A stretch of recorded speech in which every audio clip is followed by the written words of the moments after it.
Okay, so here's chapter 5, lecture C, or video C. We're going to continue our talk about single displacement reactions. If you remember, single displacement reactions are when you have some x, y plus z, and generally for an ionic compound, the anion switches. We also discussed halogens in the last video, which is essentially the same exact concept where one thing switches. So this xy plus z will become x plus y z, or zy to be more specific, because this guy's going to go right over there. So this is what we mean when we're talking about single displacement reactions. Now, single displacement reactions are a redox reaction, meaning an electron is being transferred from one thing to another. However, there are lots of different redox reactions. Redox standing for reduction, oxidation, put together is just an easier way to say it. In order to understand redox reactions, we must first understand the oxidation numbers. Oxidation numbers we're going to denote with this ON symbol. And yeah, oftentimes they'll also be called oxidation states. But let's go ahead and get started learning the rules for oxidation numbers, and then we'll use plenty of examples to apply those rules and make sure we have a good understanding of redox reactions. All right, so in an individual compound or in an individual species, we often assign oxidation numbers to those things in order to determine how a redox reaction occurred. Well, if an atom or an element is alone or paired with itself, it's going to have an oxidation number of 0. So some examples of that would be if you had copper and it was just copper in a reaction, or iron.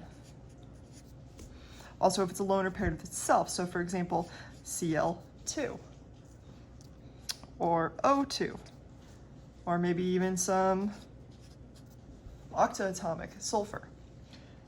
All of these would have an oxidation number of 0, and the way I will write this from here on out is I will put the oxidation number underneath each respective species. In compounds, oxygen is almost always -2, so it also always has as a -2 oxidation number. So an example of that would be like in carbon monoxide, for example. In carbon monoxide, oxygen here has a -2 oxidation number, and again, I would write it underneath the respective species. The same applies for if we have, for example, CO2, carbon dioxide. Even though there's 2 oxygens in this situation, again, it's not alone or paired with itself. Like here, this was alone. Here, it's got carbon in it. So we're talking about a compound, not a molecular element. So for carbon dioxide here, the same exact thing. Oxygen is almost always -2. I would write -2 underneath this. Yes, there are 2 of them, but I want you to get used to this notation because we'll be applying it for the rest of this chapter. Oxidation numbers tell you that you put the actual number directly under the element. You don't take into account the fact that there's 2 of them. You will use that to calculate carbon, but that's coming up in a little bit. In compounds, hydrogen is almost always +1. Again, because if it were alone or paired with itself, it'd be 0.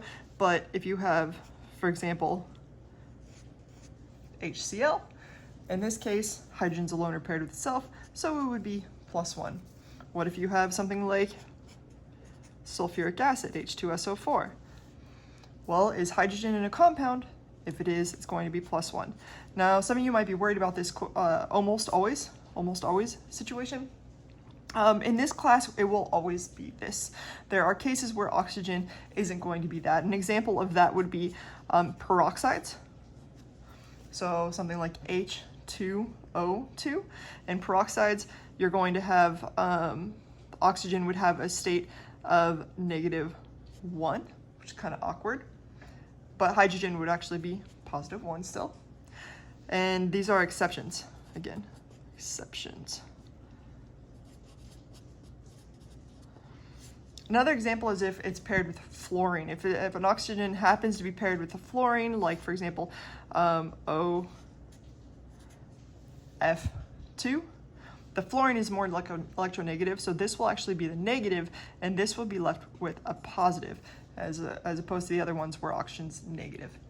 So, and this would form in some kind of cool crystal-like structure. They make some cool things. So the main important thing is to understand that oxygen is almost always -2. These are exceptions, and we don't need to know them.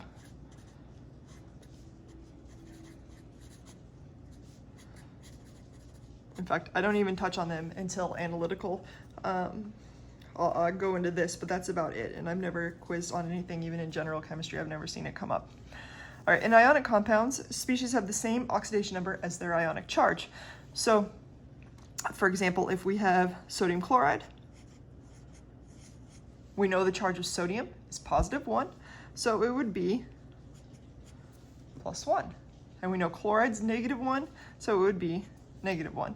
Actually, an interesting fact is charges, you usually put the symbol before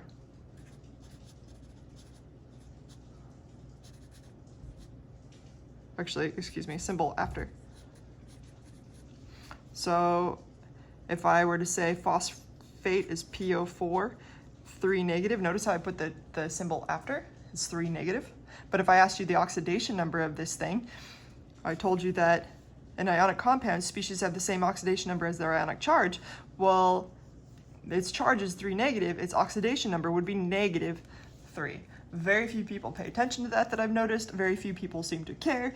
I personally don't care. On an exam, I'll attempt to do it the correct way. Don't let it throw you. I'm looking for the fact that you understand what's going on. Whether you put -3 or 3 negative, it's no skin off my back. But it's good to know the appropriate way. So oxidation numbers, you usually want to put the charge, or you always want to put the charge before the number. Okay, so we talked about phosphate would have a -3 oxidation number. Sodium would be +1. Chloride would be -1. Let me give you another example.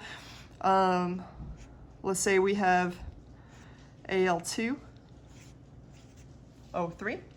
Now aluminum in this ionic compound has a 3+ charge, and therefore its oxidation number would be +3, and oxygen's got a 2 negative charge, and therefore its oxidation number would be -2.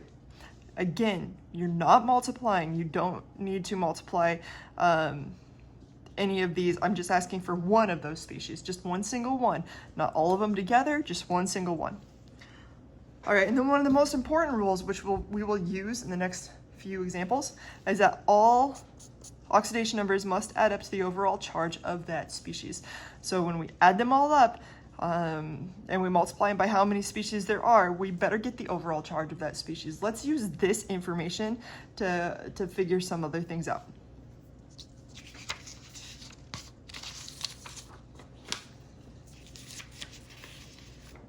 I flipped one of the tables over in this lecture and it threw me off a little bit, so I'm sorry for all the white space up there, but hopefully we're okay. So it says, find the oxidation number of all elements in the following. Well, hopefully you recognize this as a metal, and a non-metal is an ionic compound. In an ionic compound, the oxidation number is the same as its charge. We know that oxygen is going to be what?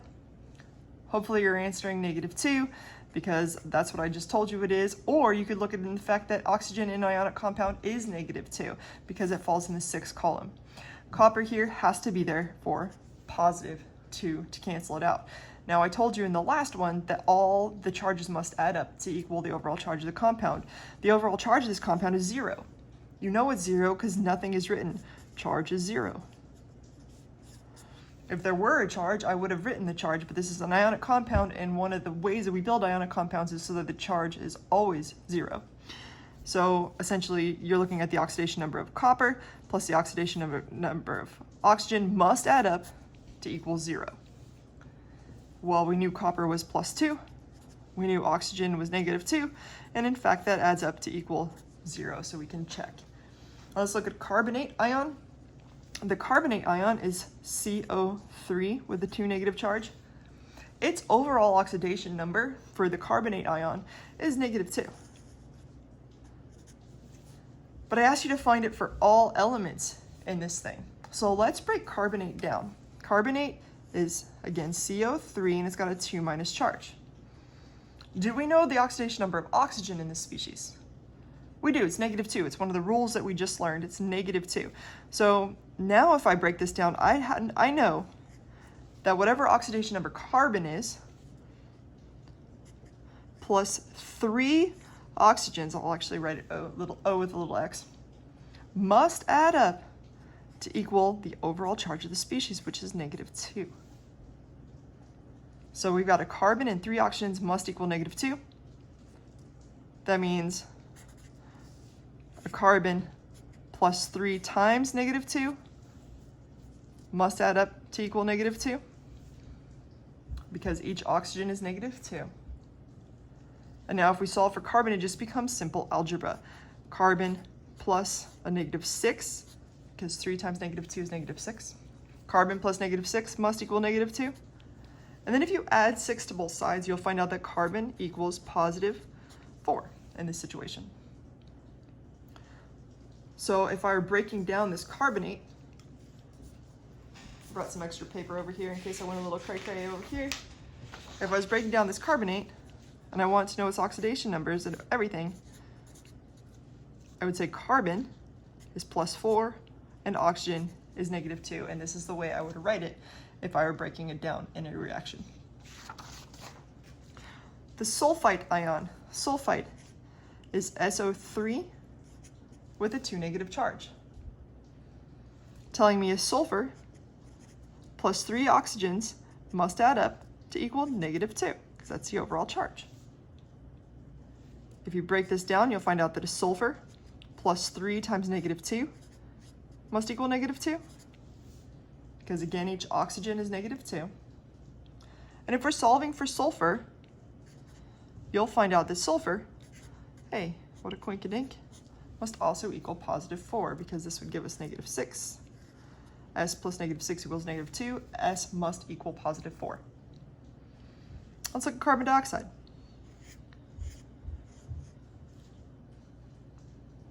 In carbon dioxide, the overall charge is what? Hopefully you said 0. Notice these are ions. Ions are species with charges. Anytime it's not an ion, you're talking about a compound that has an overall neutral charge. So carbon here, we don't know, but oxygen we know is -2. Let's see if we can do this in our heads. We know oxygen must be -2. How many oxygens are there? There's 2. So total from the oxygen is -4. So carbon must therefore be +4 to cancel that out. Now by now you might be thinking, hey, carbon's always +4 because it's on the periodic table that way. Remember, this is not an ionic compound, so you can't just assume it. You have to calculate it out. However, let me give you a counterexample. What about carbon monoxide? For carbon monoxide, oxygen is -2. What therefore must carbon be? It's got to be +2, and actually this is one of the examples we started this lecture with. Carbon has to be +2. So carbon is not always +4. Don't get that stuck in your head. You have to calculate carbon. And in fact, you can even have fractions to drive this point home. Let's look at this. Let's look at propane. Let's say I wanted you to calculate the oxidation number of all the elements in propane. Well, propane is C3H8, telling you 3 carbons and 8 hydrogens must add up to equal 0, the overall charge of the species. We don't know carbon, but we do know hydrogen. Do you remember what it is? It's +1, and we know that it must add up to equal 0.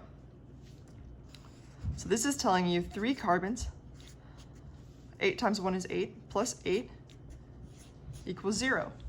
If we subtract 8 from each side, we get 3 carbons equals -8. Now we'd have to divide by 3. And you'd find out that carbon equals -8/3. What? Doesn't matter. It's totally legitimate, and we'll actually use this information in a problem that we'll be going over very shortly.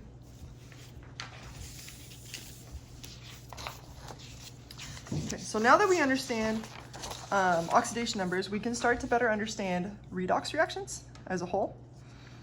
So in order to figure out a redox reaction, let me stop and give us a speech that I would normally give to all my students, actually. Let's go ahead and cover that up, because you start seeing what's reduced, what's oxidized, what's blah, blah, blah, and you start, hopefully you don't, but most likely you do. You start thinking about Leo the lion saying grr, or oil rig, or some other way to memorize stuff that you thought of in the past.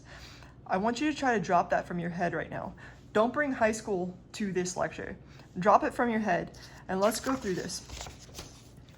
Let's first assign oxidation numbers to each of these things, and I'm going to cover this up so you don't see that, so you don't get all into it. Okay, so first assign oxidation numbers to each of these things. One really easy thing to do is accidentally start assigning numbers because you feel like you've got to. I told you to, so I want you to assign numbers, but there's one rule in it that oftentimes people forget. Things alone or paired with themselves are zeros. So here's what I do, and I know this sounds so weird, but it works better if I got a classroom full of students with me. So just pretend you're sitting in my classroom, and we want to assign oxidation numbers to everything that we can. I like to get the easy ones out of the way. The easy ones are going to be the zeros. Do you remember zeros are alone or paired with themselves?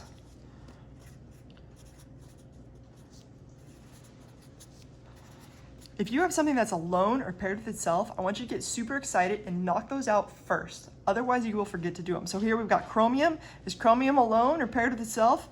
Yeah, there's 2 moles of it, but it's still alone or paired with itself. So I get really excited. I'm like, woo! Yeah! Yay! That was so much fun. Hey, I see fluorine over here. Oh, dang. Yeah, that was a blast. And my dog just came over like, what are you doing? Okay. So once we get those out of the way, then we can focus on the others. And again, it's just easy to forget those. So I want you to try to memorize those. All right, now let's look at this. We've got, looks to me like a chromium 3 fluoride, chromium 3 fluoride. If you remember, each fluoride is -1 charge. Chromium must have a positive 3. You would know that even because if you labeled it as chromium 3 fluoride, you know that chromium is +3, and each fluorine must be -1. Again, we're not doing a total of all these fluorines, we're just looking at one single fluorine. Okay, the reason that is because that will allow us to determine what happened in this reaction. I'm going to start with the chromium. Here we start with chromium, it had 0, and I'm going to draw an arrow to where chromium ended up on the product side. It ended up on +3. I'm going to do the same thing with fluorine. Fluorine started at 0, and then it ended at -1. Which species or which element went down? Here we went from 0 to +3. If I had $0 in my bank account and then I had $3 in my bank account, I'd be happier than I was before. But here, with the fluorine, it went from 0 to -1. Fluorine went down. And therefore, when it asks what was reduced, your answer is fluorine. Fluorine was reduced. Fluorine went down. Now, what was oxidized is going to be the one that went up. Well, we already know chromium went from 0 to +3. Chromium went up. When it talks about agents, it's asking for the thing that you added. So in this case, it says, what is a reducing agent? The thing that you added for the other thing to be reduced. Now, I know that's kind of annoying. So how about for now, we just get used to figuring it out and then try to put this into your head a little later. So when it says reducing agent, it's talking about the thing that you added for the other thing to be reduced. Well, fluorine was reduced, which means we added chromium for it to be reduced. Another way to think about it is agent is opposite. So what is the opposite of reducing? That was oxidized. Hey, what thing was oxidized? Chromium. Chromium was oxidized. And same thing with here. What is the oxidizing agent? Think of agent as opposite.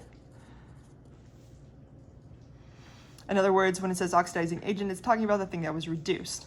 The thing that was reduced was fluorine. Only in this case, you usually want to write the full species. So the full species for chromium was chromium. Here, the full species was F2. Now, this isn't always the case. Different books do different things, and I want to prepare you for that fact. I believe your Gen Chem book, when you get to Gen Chem, will talk about just the element, but for certain homework problems, it will actually ask you for the full species, so just be aware that it could be either way.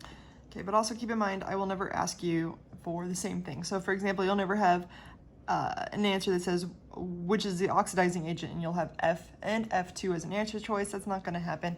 It will be one or the other, and I just want you to get used to both possibilities. The reason it's normally the species is that's the thing that you add. So you, in this case, would add fluorine to the chromium to make it be oxidized. All right, let's go ahead and move on to another one. I think next one I want to do, can't seem to find it, but It asks you for the combustion of propane. And if you remember propane, we did it briefly. I'll save some paper here.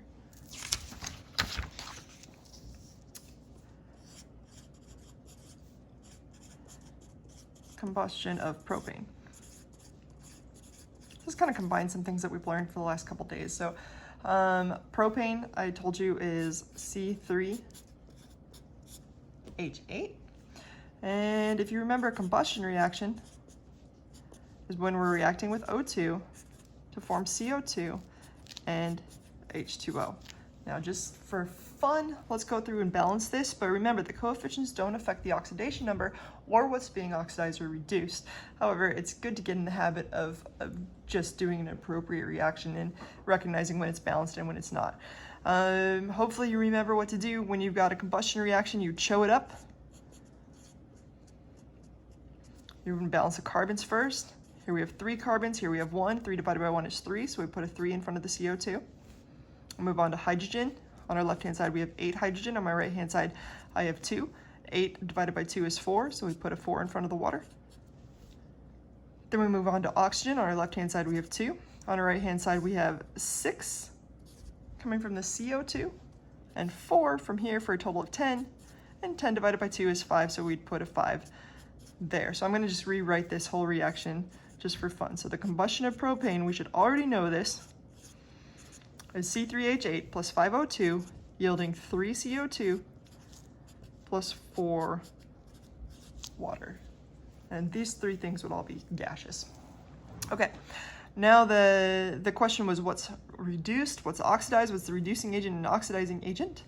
And in order to figure that out, we first have to assign oxidation numbers. The thing we would do first would be the oxygen, because it's a loner paired with itself. So you'd be like, woo, yeah. And then kind of go from left to right is what I like to do. As we get to the hydrogen here, though, this is positive 1. And then you look at carbon. Now, even though we calculated this in a just earlier, we shouldn't get too concerned about it. But let me explain why once we go over here. So let's say we're like, I don't know what this is. I'm not going to deal with it right now. That looks too annoying. So we move on. No worries. You know what oxygen is. Oxygen's going to be -2, right? We know hydrogen is going to be +1, and you could just make sure that that works. You got 2 hydrogens, they're each +1. That cancels out the -2, so that works for water. CO2 over here, we have 2 -2s, so that means carbon must be +4, so carbon's positive. Let's go back over here. Now, even though we calculated carbon already to be -8/3 from the last reaction, it doesn't even matter. Here we have hydrogen is +1. If hydrogen's positive, what sign does carbon have to have in order to get an overall charge of 0? It has to be negative. It doesn't matter what it is. It's just negative. Blah, blah, blah, blah. Doesn't matter. It has to be negative to cancel out this positive. So here we went from a negative blah, blah, blah, to a +4. And hydrogen stayed +1 and +1. It didn't change, but oxygen went from 0 to -2 in both situations. So what was reduced, carbon or oxygen?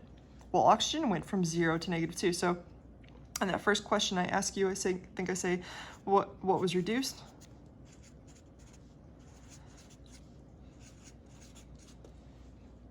And what was reduced is absolutely the oxygen. It went from 0 to -2. What was oxidized?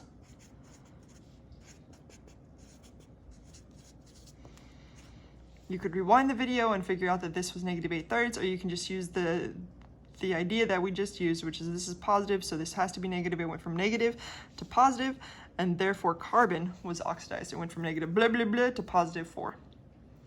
What was the reducing agent? Remember, we're looking at the agent as the opposite thing, essentially the thing that we added for the other thing to be reduced. In other words, what was oxidized? The reducing agent, in this case, was carbon, or I told you you want to include the whole species sometimes, so we could write C3H8, or propane. What was the oxidizing agent?